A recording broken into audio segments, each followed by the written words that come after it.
بسم الله الرحمن الرحيم. يا أيها المزمل قم الليل إلا قليلا نصفه أو انقص منه قليلا أو زد عليه ورتل القرآن ترتيلا إنا سنلقي عليك قولا ثقيلا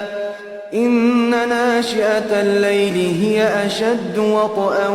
وأقوم قيلا إن لك في النهار سبحا طويلا واذكر اسم ربك وتبتل إليه تبتيلا رب المشرق والمغرب لا إله إلا هو فاتخذه وكيلا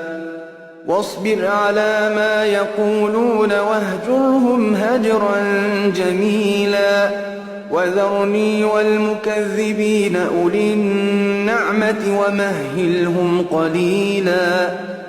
إن لدينا أنكالا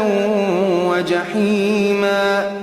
وطعاما ذا غصة وعذابا أليما يوم ترجف الأرض والجبال وكانت الجبال كثيبا مهيلا إنا أرسلنا إليكم رسولا شاهدا عليكم كما أرسلنا إلى فرعون رسولا فعصى فرعون الرسول فأخذناه أخذا وبيلا فكيف تتقون إن كفرتم يوما يجعل الولدان شيبا السماء منفطر به كان وعده مفعولا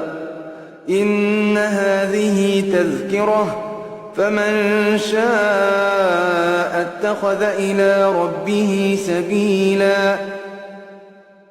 إن ربك يعلم أنك تقوم أدنى من ثلثي الليل ونصفه وثلثه وطائفة من الذين معك